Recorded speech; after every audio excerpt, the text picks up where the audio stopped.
Hello दोस्तों, स्वागत है आपका हमारे YouTube चैनल रोशन साज स्टडी पॉइंट में। तो बच्चों, आज मैं जो पढ़ाने वाला हूं क्लास 12th का जो वर्ल्ड ज्योग्राफी का चैप्टर है जिसका नाम है मानव भूगोल प्रकृति एवं विषय क्षेत्र। ये चैप्टर काफी ज्यादा इंपॉर्टेंट होने वाला है और बच्चों बहुत इजी तरीके से इस चैप्टर को मैं आप लोगों को समझाने वाला हूं। ठीक है, बहुत सिंपल वर्ड्स लिए हैं, ज्यादा टफ वर्ड्स नहीं लिए हैं, इजी वे में है। तो चलिए स्टार्ट करते हैं। तो जैसे आप लोग तो कुछ प्रश्न को जानते ही होंगे या 11वीं क्लास में पढ़ ही लिया होगा कि पहले तो हम बात करते हैं आखिर ज्योग्राफी के बारे में यानी भूगोल के बारे में। तो आप याद रखिएगा कि जो भूगोल यानी जियोग्राफी है ये ग्रीक भाषा के शब्द से बना है। ग्रीक भाषा के शब्द जियो प्लस ग्राफी से बना है। जियो का जो अर्थ होता है वो होता है बच्चों पृथ्वी। जियो का अर्थ होता है पृथ्वी और ग्राफिया का जो अर्थ होता है उसका अर्थ होता है वर्णन। अर्थात पृथ्वी का वर्णन ही क्या कहलाता है? जियोग्राफी कहलाता है। और अगर बात की जाए ज्योग्राफी की, अगर बात की जाए फादर, ठीक है ना, तो इन्हें हिकेटियस को क्या माना जाता है? ज्योग्राफी के पिता माना जाता है, या आप जनक भी कह सकते हो। और जियोग्राफी जो शब्द दिया था ये इरेटोस्थनीज ने दिया था। ठीक है, इस चीज को याद रखिएगा, इरेटोस्थनीज ने जियोग्राफी शब्द दिया था। ठीक है ना, ये और इसके साथ साथ ज्योग्राफी के जो जनक है वो कौन है? हिकेटियस महोदय माने जाते हैं। अब बात करते हैं कि आखिर जियोग्राफी में हम लोग पढ़ते क्या है। अब बात करते हैं आखिर मानव भूगोल का मतलब होता क्या है। तो देखो, मानव भूगोल का मतलब क्या है बच्चों? ये रेडजल की एक विचारधारा है। इनका पूरा नाम है फ्रेडरिक रेडजल। तो इन्होंने एक परिभाषा दी है मानव भूगोल के बारे में। अगर बात की जाए वर्तमान मानव भूगोल के जो जनक है वो फ्रेडरिक रेडजल है। इस चीज को आप याद रखिएगा। तो फ्रेडरिक रेडजल के अनुसार इन्होंने ये कहा है कि मानव भूगोल क्या है? मानव समाज और धरातल के बीच, ठीक है ना, जो मानव का जो समाज है, ठीक है, और धरातल के बीच जो भी संबंध होता है और उसका जब हम अध्ययन करते हैं तो उसे मानव भूगोल कहते हैं। ठीक है बच्चों, क्या बोला है इन्होंने ये कहा है कि मानव समाज और धरातल के बीच जो भी संबंध होता है उसका जो अध्ययन करते हैं उसे मानव भूगोल कहते हैं। और इन्हीं संबंधों को हम क्या करने वाले हैं? इस चैप्टर में पढ़ने वाले हैं। थोड़ी इंटरेस्टिंग तरीके से पढ़ेंगे। तो आइए शुरू करते हैं। ठीक है ना, तो मानव भूगोल की डेफिनेशन समझ में आ गई होगी आप लोगों को। अब बात करते हैं कि आखिर मानव भूगोल की दो शाखाएं होती हैं, याद रखिएगा। एक होता है भौतिक भूगोल और एक होता है मानव भूगोल। ये दो शाखाएं होती हैं मानव भूगोल की। अब बात करते हैं कि भौतिक भूगोल का मतलब क्या है। तो भौतिक भूगोल का मतलब क्या होता है? जो धरातल पर क्या है, अलग अलग जगहों पर जो भौतिक परिघटनाएं होती हैं, जैसे पहाड़, पर्वत, झरने, नदियां, ये सभी चीजें क्या होती है बच्चों? भौतिक भूगोल कहलाती है।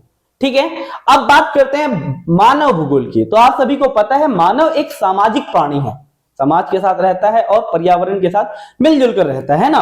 तो क्या है बच्चों, मानव भूगोल का मतलब क्या होता है कि भौतिक पर्यावरण, समाज और सांस्कृतिक पर्यावरण के बीच जो अंतर संबंध होता है उसका जो हम अध्ययन करते हैं तो उसे हम क्या कहते हैं बच्चों? मानव भूगोल कहते हैं। या इसे सरल शब्दों में अगर कहा जाए, समाज से संबंधित है तो मानव भूगोल है, भौतिक पहाड़, पर्वत, झरनों से संबंधित है तो भौतिक भूगोल, और समाज से संबंधित है तो मानव भूगोल कहलाता है।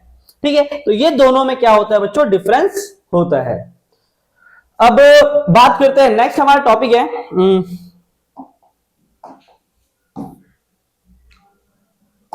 नेक्स्ट टॉपिक की बात करते हैं मानव भूगोल की प्रमुख शाखा, मतलब शाखाएं कह लो, मानव भूगोल के अध्ययन क्षेत्र। यानी मानव भूगोल में हम किन किन चीजों का अध्ययन करते हैं और क्या क्या चीजें पढ़ते हैं। और ये सारी चीजें जो मैं आपको बता रहा हूं ये आगे वही चैप्टर जो है बने हुए हैं।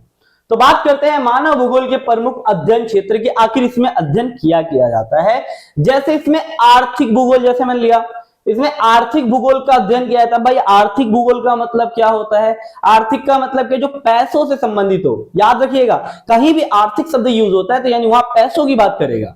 तो इसी में हम लोग पढ़ेंगे आर्थिक भूगोल के बारे में कि मनुष्य ऐसा कौन कौन सा काम करता है जिससे मनुष्य को आय की प्राप्ति होती है। जैसे हम आगे चैप्टर से हमारे जैसे प्राथमिक क्रियाकलाप, द्वितीय क्रियाकलाप, तृतीय क्रियाकलाप, ठीक है ना। जो मनुष्य है अगर कृषि करता है, पशुपालन करता है और उससे अगर आजीविका चला रहा है तो वो उसका प्राथमिक क्रियाकलाप है, यानी वो एक आर्थिक क्रियाकलाप का हिस्सा है।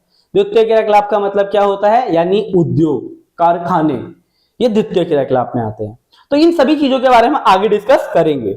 ठीक है, तीसरा आता है बच्चों आवास भूगोल।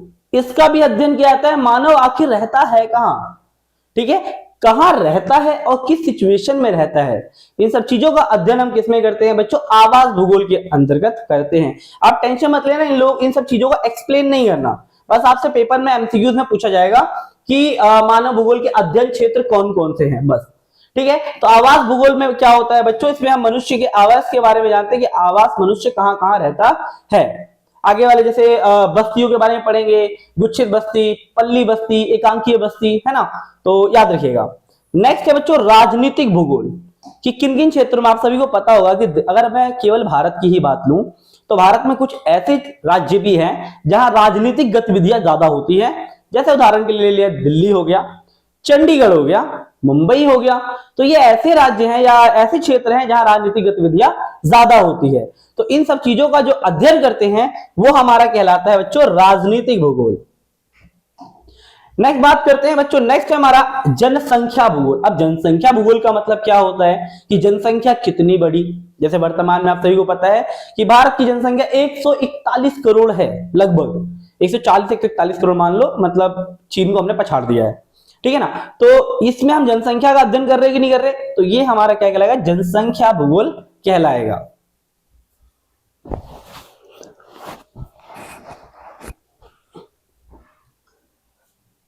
नेक्स्ट आता है बच्चों नगरीय भूगोल। अब नगरीय भूगोल का मतलब क्या होता है, इसमें हम नगरों के बारे में अध्ययन करते हैं कि आखिर कौन कौन से नगर होते हैं, है ना, और नगर क्यों प्रसिद्ध होते हैं, नगरों में क्या क्या क्रियाकलाप होता है, नगरों की आर्थिक स्थिति क्या होती है। तो इन सब चीजों का अध्ययन हम किसमें करते हैं बच्चों, नगरीय भूगोल में करते हैं। नेक्स्ट आता है सामाजिक भूगोल। सामाजिक भूगोल का मतलब क्या है कि समाज में मनुष्य की क्या स्थिति है ना, तो इन सब चीजों का हम अध्ययन किसमें करते हैं बच्चों, सामाजिक भूगोल में।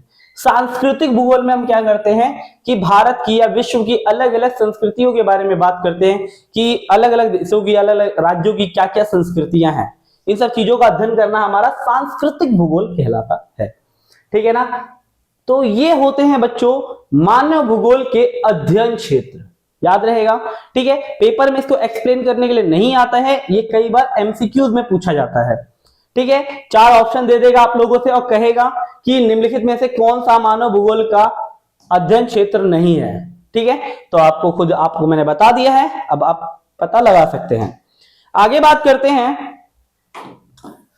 नेक्स्ट है बच्चों मानव भूगोल के उपक्षेत्र।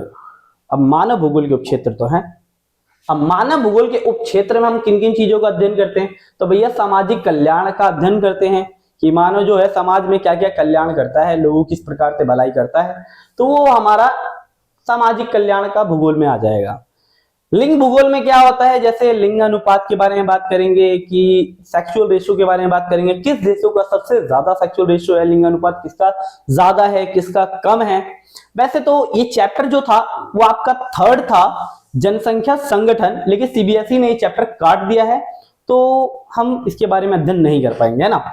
चलो, एक होता है चिकित्सा भूगोल, है ना। चिकित्सा भूगोल का मतलब क्या होता है, किन देशों में चिकित्सा सुविधाएं ज्यादा बेहतर है, किसमें कम है, किसमें बिल्कुल ही कम है। इन सब चीजों का अध्ययन किसमें करते हैं बच्चों, चिकित्सा भूगोल में करते हैं। जैसे हम आगे बात करेंगे चिकित्सा पर्यटन के बारे में, जब पर्यटक या टूरिस्ट को घूमने के साथ साथ क्या होता है, हेल्थ केयर भी मिलता है, यानी स्वास्थ्य सुविधाएं भी मिलती हैं, तो उसे हम क्या कहते हैं, चिकित्सा पर्यटन कहते हैं। ठीक है, नेक्स्ट आता है बच्चों ऐतिहासिक भूगोल। ऐतिहासिक भूगोल का मतलब क्या है कि कुछ कुछ ऐसी ऐतिहासिक जगहें भी होती है, उनका ज्योग्राफी, आखिर वो चीज बनाई क्यों गई, कैसे बनाई गई। जैसे उदाहरण में आपने सुना होगा महाराष्ट्र में क्या है, कैलाशनाथ मंदिर, ठीक है ना, ये पूरे पूरे पहाड़ को काट के बनाया गया है, तो एक ऐतिहासिक धरोहर है। इसे बनाया कैसे गया, ये एक ज्योग्राफिकल है, तो याद रखिएगा। तो ये ऐतिहासिक भूगोल के अंतर्गत आता है। ठीक है, सांस्कृतिक भूगोल भी इसी का ही क्या है बच्चों, हिस्सा माना जाता है। तो ये क्या है बच्चों, मानव भूगोल के क्या है बच्चों, उपक्षेत्र है। याद रखिएगा, ये मानव भूगोल के क्या है, उपक्षेत्र हैं। तो मैंने अभी आपको बताया, याद रखिएगा, मानव भूगोल के अध्ययन क्षेत्र अलग है और मानव भूगोल के उपक्षेत्र अलग हैं। इस चीज को आप पूरी तरीके से याद रखिएगा, कंफ्यूज मत होइएगा। चलिए आगे बात करते हैं। नेक्स्ट आगे बात करते हैं, अब आता है सबसे इंपॉर्टेंट, मोस्ट इंपॉर्टेंट हमारा टॉपिक है, ठीक है ना, और क्वेश्चन यहां से हर बार आता ही आता है। अब क्वेश्चन या टॉपिक कह लो जिसमें हम बात करेंगे विचारधाराएं के बारे में, कौन कौन सी विचारधाराएं होती है। तो याद रखिए देखो बच्चों, मानव भूगोल की मुख्य 3 विचारधाराएं होती हैं, ठीक है ना, मुख्यतः 3 विचारधाराएं होती हैं। जैसे नियतिवाद, बच्चों आप नियतिवाद भी कह सकते हो या निश्चयवाद भी कह सकते हो। दूसरा आता है संभववाद, ठीक है ना, और तीसरी जो विचारधारा आती है वो आती है नव निश्चयवाद। अब इन 3 विचारधाराओं में आखिर अंतर है क्या, आखिर हमने पढ़ना क्या है, इन सब चीजों का अध्ययन आगे बात करते हैं। चलिए आइए शुरू करते हैं। तो अब बात करते हैं नियतिवाद की विचारधारा के बारे में कि आखिर नियतिवाद का मतलब होता क्या है। ठीक है, नियतिवाद का मतलब क्या है, जो निश्चित है, जो निश्चित है। निश्चित का मतलब क्या है, जिसे हम अभी बदल नहीं सकते। ठीक है, कैसे बात करते हैं, जैसे एक उदाहरण दे समझाता हूं। नियतिवाद या निश्चयवाद की अवधारणा में क्या होता है, मानव के क्रियाकलापों पर प्रकृति का नियंत्रण होता है। अच्छा भाई, ठीक है ना, बोल रखा है निश्चयवाद की अवधारणा में मानव के क्रियाकलापों पर प्रकृति का नियंत्रण होता है। और नियतिवाद की अवधारणा में क्या होता है, मानव जो होता है ना, वो क्या होता है, मतलब मानव पर प्रकृति का पूरी तरीके से क्या होता है बच्चों, नियंत्रण होता है। अर्थात मानव क्या होता है, प्रकृति का दास होता है। कैसे बात करते हैं, मैं एक प्राचीन उदाहरण ले रहा हूं, बहुत प्राचीन समय की बात है, आदि मानवों के टाइम की बात है। तो सपोज करो एक आदि मानव था जो क्या था, बेचारा गुफा में बैठा हुआ था, और क्या हो रही थी, तीव्र गति से क्या हो रहा था, वर्षा हो रही थी। ठीक है, अब उस समय छाता तो था नहीं जो छाता लेके निकल लेगा बाहर, ऐसा तो हो नहीं सकता। तो अब ये बाहर नहीं जा पा रहा, ये तो गुफा के अंदर है और बारिश हो रही है, तो ये एक प्रकृति है। ठीक है, और मानव कोई भी काम नहीं कर पा रहा, तो ये किसको दर्शा रहा है, मानव के क्रियाकलाप पर प्रकृति के नियंत्रण को दर्शा रहा है। यानी वही तो मैंने लिखा है, क्या बता रखा है कि मानव यानी नियतिवाद या निश्चयवाद की अवधारणा में क्या होता है, मानव क्या होता है, प्रकृति का दास होता है, और मानव के क्रियाकलापों पर किसका नियंत्रण होता है बच्चों, प्रकृति का नियंत्रण होता है। और निश्चयवाद की अवधारणा में प्रकृति क्या करती है बच्चों, सक्रिय भूमिका, या सक्रिय भूमिका कौन निभाती है, प्रकृति, और निष्क्रिय भूमिका कौन निभाता है, मानव निभाता है। ठीक है ना, और निश्चयवाद की अवधारणा को मानव के प्राकृतिकरण के नाम से भी जाना जाता है, मतलब प्रकृति क्या करती है, मानव को अपने अनुसार ढाल लेती है, तो इसे मानव के प्राकृतिकरण के नाम से भी जाना जाता है। और निश्चयवाद या नियतिवाद को हम इसके जो जनक माने जाते हैं या इसके समर्थक जो हैं, वो तो पहले तो रेटजेल है, दूसरा एलन सैंपल है। एलन सैंपल कौन थी, फ्रेडरिक रेटजेल की क्या थी, शिष्य थे। तो ये है अवधारणा बच्चों नियतिवाद या निश्चयवाद। मोस्ट इंपोर्टेंट टॉपिक है, कई बार पेपर में आता है, आप लोगों को यही आंसर लिखने हैं, ऐसा मत समझना ये आंसर गलत है, ऐसे यही है। ठीक है, आप ऐसा लिखो, पूरे के पूरा एक्यूरेट नंबर मिलेंगे। चलिए आगे बात करते हैं। अब हमें ये तो समझ में आ गया निश्चयवाद, हाँ भैया यहाँ तो ये निश्चित हो गया, अब ये कोई काम नहीं कर सकता, चलो फिर काम भी करवा लेंगे, मनुष्य है। अब बात करते हैं संभववाद की। ठीक है ना, अब यहां तो संभववाद वर्ड से समझो, संभववाद में संभव तो है, चेंज तो हो सकता है। तो संभववाद की विचारधारा क्या कहता है कि संभववाद की विचारधारा के अनुसार मनुष्य जो होता है ना, वो अपनी सुविधा के अनुसार क्या करता है, प्रकृति में परिवर्तन कर सकता है। हाँ भाई कर सकता है। वर्तमान में क्या है, अब यहां एग्जांपल के लिए बात की जाए, आज अगर बारिश हो जाए तो ये आदि मानव क्या करेगा, छाता लेके निकल लेगा, है ना, होती रहे बारिश। यानी इसने क्या किया, अपनी सुविधा के अनुसार प्रकृति में परिवर्तन कर दिया, तो ये क्या कहलाएगा, संभववाद की विचारधारा कहलाएगी। इसी तरीके ये सपोज करो एक पहाड़ है, अब मुझे पहाड़ के उस तरफ जाना है ना, और सभी लोगों को जाना है, तो हमने क्या किया, इस पहाड़ के अंदर ही क्या कर दिया, छेद कर दिया बीच में, और यहां से रेलवे ट्रैक बिछा दिया, है ना, और इससे हमने रास्ता बना दिया। ठीक है, तो प्रकृति में हमने परिवर्तन किया कि नहीं किया, तो यही है। तो याद रखिएगा कि संभववाद की विचारधारा के अनुसार मानव जो होता है वो अपनी सुविधा के अनुसार प्रकृति में परिवर्तन कर सकता है। संभववाद की अवधारणा में क्या होता है, जो मानव होता है यहां सक्रिय भूमिका मानव निभा रहा है, लेकिन निष्क्रिय कौन निभा रहा है, प्रकृति। कह रही कोई दिक्कत नहीं भाई, कर लो, यहाँ क्या हो रहा है, चेंजेस कर लो। प्रकृति यहाँ ये कह रही है ना, मानव कह रहा है, मानव तो कह रहा है कोई दिक्कत नहीं, बरसते रहो, मैं तो छाता लेके निकलूंगा, है ना। तो इस तरीके से प्रकृति मतलब इसके साथ साथ संभववाद की विचारधारा को किस नाम से जाना जाता है, इससे जाना जाता है प्रकृति के मानवीकरण के नाम से भी जाना जाता है। याद रखिएगा, इसे प्रकृति के मानवीकरण के नाम से भी जाना जाता है संभववाद की अवधारणा को। ठीक है, और संभववाद की अवधारणा के जो समर्थक थे वो थे विडाल, डी ला ब्लास और फैब्रे। ये दो विद्वान हैं जो क्या थे, संभववाद की विचारधारा के समर्थक माने जाते हैं। ठीक है, अब आगे बात करते हैं तो समझ में आ गया होगा। तीसरा आता है नवनिश्चयवाद। हम नवनिश्चयवाद समझते हैं, नवनिश्चयवाद आखिर बात क्या कहता है? तो भाई नवनिश्चयवाद ये कहता है ना ही प्रकृति ही सब कुछ है और ना ही मानव, ना ही बड़ा प्रकृति है और ना ही मानव। कहता क्या है ये विचार जो है बच्चों, पहला तो याद रखना, ये थोड़ा मैंने नीचे लिख दिया है, याद रखिएगा कि नवनिश्चयवाद की जो विचारधारा है ये ऑस्ट्रेलियाई विद्वान ग्रिफिथ टेलर ने दिया था। ये ऑस्ट्रेलिया के विद्वान थे जो थे ग्रिफिथ टेलर, इन्होंने नवनिश्चयवाद की विचारधारा दी थी। इसमें यह कहा गया था ये विचारधारा पर्यावरणीय निश्चयवाद और संभववाद के बीच का मार्ग प्रस्तुत करता है। कहने का मतलब क्या है कि ये निश्चयवाद और संभववाद के बीच का रास्ता प्रस्तुत करता है। ये बोलता है ना ही, मतलब इसने ये बताता है, यानी नवनिश्चयवाद की अवधारणा ये कहती है कि पर्यावरण को नुकसान पहुंचाए बिना, ठीक है, हम लोग क्या करें, समस्याओं को सुलझाने पर क्या करता है, ये जोर देता है, यानी पर्यावरण को नुकसान हम बिल्कुल ना पहुंचाए, ठीक है ना, और नुकसान पहुंचाए बिना ही हम क्या करें, समस्याओं का समाधान करें। इसके साथ साथ रुको और जाओ के नाम से भी जाना जाता है नवनिश्चयवाद की अवधारणा को, ठीक है ना, याद रखिए। और इस विचारधारा के जनक कौन है, ग्रिफिथ टेलर है। अब आखिर इस विचारधारा के बारे में बात करते हैं।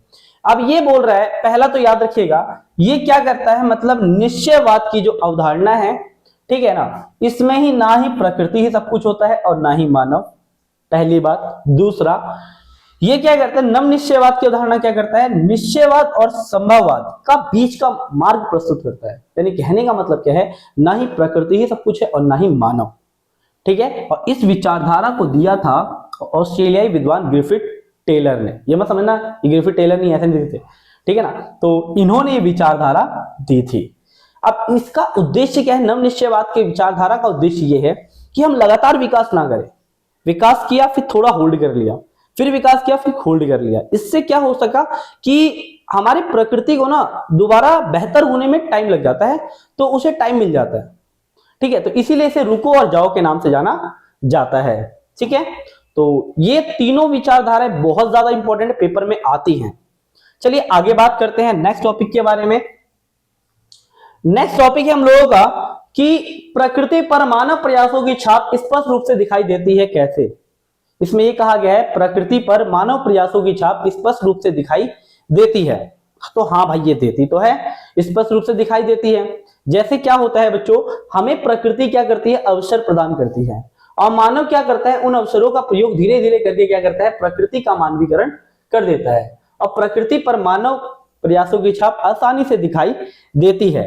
जैसे कुछ एग्जांपल्स के द्वारा, जैसे ये दिख रहा होगा आपको, ये पहाड़ है, ठीक है, तो ये पहाड़ है, तो पहाड़ तो ये तो नेचुरल है, प्राकृतिक है, ठीक है ना, ये क्या है बच्चों, नेचुरल है, प्राकृतिक है। अब यहां क्या किए कि तरंगित ढालों पर हमने क्या किया, चारागाहों को स्थापित कर दिया या पशुओं को चराने लग गए। तो ये किसने किया, मानव ने किया। तो इस पर किसकी छाप दिखाई दे रही है, मानव की छाप दिखाई दे रही है स्पष्ट रूप से। दूसरा एग्जांपल लेते हैं, तटबंधों पर समुद्री पत्तन का निर्माण करना। अब तटबंध क्या होते हैं, जैसे उदाहरण के लिए अब जैसे हमारा ये भारत का क्या है, मैप है,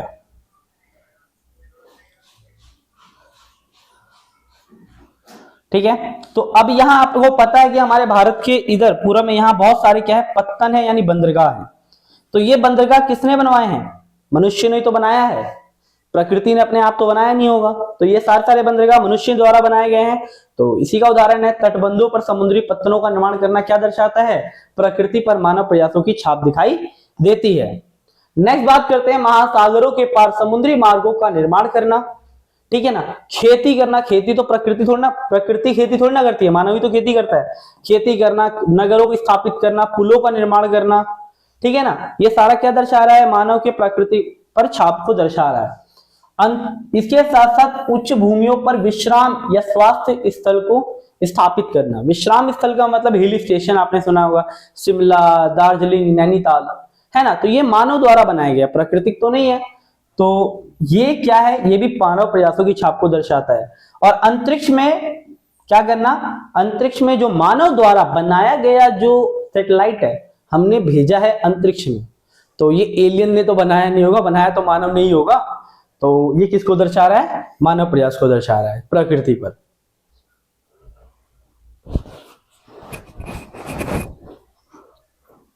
तो ये सब चीजें क्या करती हैं, मानव प्रयासों की छाप प्रकृति पर स्पष्ट रूप से नजर आती हैं, इस चीज को पूरी तरीके से स्पष्ट करती है। मुझे उम्मीद है कि आप लोगों को ये अच्छे तरीके से या बेहतर ढंग से समझ में आ गया होगा। तो चलिए आगे बात करते हैं। नेक्स्ट बात करते हैं बच्चों, नेक्स्ट हमारा टॉपिक है प्रौद्योगिकी के विकास के लिए प्रकृति का ज्ञान किस प्रकार आवश्यक है। प्रौद्योगिकी का मतलब होता है टेक्नोलॉजी।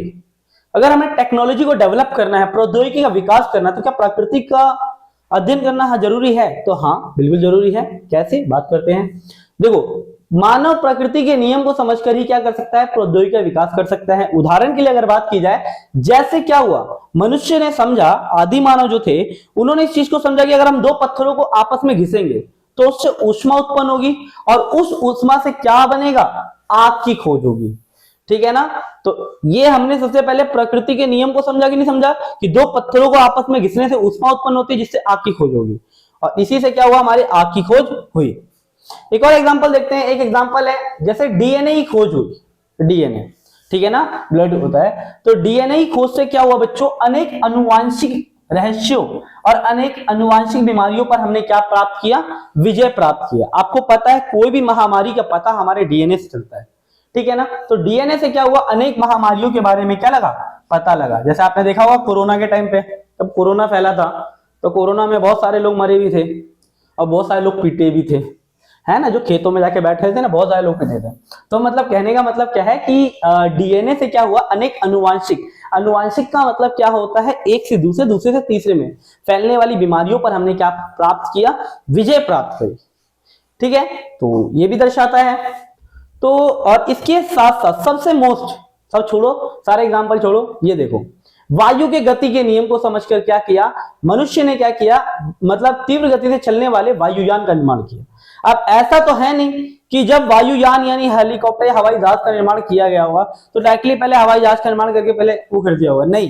पहले क्या हुआ था, पहले मनुष्य ने क्या किया था कि वायु की गति के नियम को समझा कि जो हवा होती है वो किस तरीके से फ्लो करती है। ठीक है, वायु की गति आपने देखा होगा, ज्यादातर जो हवाई जहाज होते हैं वो आई थिंक समताप मंडल में चलते हैं, ठीक है ना। तो पहले मनुष्य ने वायु की गति के नियम को समझा और उसके बाद क्या किया, वायुयान का निर्माण किया। तो ये सारे एग्जांपल इस चीज को सिद्ध करते हैं कि प्रकृति के ज्ञान से ही हम लोग क्या कर सकते हैं, प्रौद्योगिकी का विकास कर सकते हैं। अगर प्रकृति का ज्ञान नहीं होगा तो प्रौद्योगिकी यानी टेक्नोलॉजी का विकास नहीं हो सकता, पॉसिबल ही नहीं है। चलो आगे बात करते हैं। ये तो हमारा खत्म हो गया। आगे हमारा लास्ट टॉपिक है कि क्रमबद्ध भूगोल और प्रादेशिक भूगोल, इन दोनों में आखिर अंतर क्या होता है। तो देखो बच्चों, क्रमबद्ध भूगोल में हम क्या करते हैं कि किसी प्रदेश की विशिष्ट भौगोलिक तत्वों का क्या करते हैं, अध्ययन करते हैं। यानी कोई प्रदेश है प्रसिद्ध क्यों है, तो किसी विशिष्ट यानी किसी विशेष चीजों को हम लोग क्या करते हैं, अध्ययन करते हैं क्रमबद्ध भूगोल में। ये अध्ययन क्या होता है बच्चों, एकांकीय रूप से, एक एक करके करेंगे। क्रमबद्ध इसलिए तो एक एक करके उन चीजों का हम लोग क्या करेंगे, अध्ययन करेंगे। यह अध्ययन राजनीतिक इकाइयों पर आधारित होता है, ठीक है ना बच्चों। और इसके साथ साथ ये अध्ययन खोज व तथ्यों को प्रस्तुत करता है कि जो नई नई खोजों के द्वारा आखिर खोज है और उसके तथ्य क्या चीजों को साबित करते हैं, उन चीजों पर आधारित होता है हमारा क्रमबद्ध भूगोल। दूसरा बात करते हैं, इसी तरीके से हमारा कौन सा बच्चों, प्रादेशिक भूगोल है। अब प्रादेशिक भूगोल में क्या होता है कि किसी प्रदेश के सभी भौगोलिक तत्वों का क्या होगा, एक एक करके क्या करता है, अध्ययन किया जाता है। इसके साथ साथ ये अध्ययन क्या होता है, समाकलित होता है। ये अध्ययन भौगोलिक इकाइयों पर क्या होता है बच्चों, आधारित होता है। भौगोलिक इकाई का मतलब क्या होता है, पहाड़, पर्वत, झरने, ये राजनीतिक हो गया, और ये भौगोलिक इकाइयों का अध्ययन किया जाता है। ये किसी प्रदेश की भौतिक वातावरण तथा मानव के बीच संबंधों को दर्शाता है। याद है, जो प्रादेशिक भूगोल है वहां के भौतिक और मानव के बीच क्या संबंध है, उस चीज को दर्शाता है हमारा प्रादेशिक भूगोल। तो ये डिफरेंस होता है बच्चों क्रमबद्ध भूगोल और प्रादेशिक भूगोल में। तो ये था बच्चों इस वीडियो की जो इस चैप्टर की कंप्लीट वीडियो, ठीक है। इसमें से मैंने जितने भी इंपॉर्टेंट चीजें थी वो मैंने इसमें क्लियर कर दी है। बाकी जो चीजें रहेंगी वो हम एमसीक्यूज में जो होगा सीरीज में हम लोग क्लियर कर लेंगे, ठीक है। तो बच्चों अगर वीडियो अच्छी लगी हो तो वीडियो को लाइक शेयर सब्सक्राइब जरूर करें। धन्यवाद।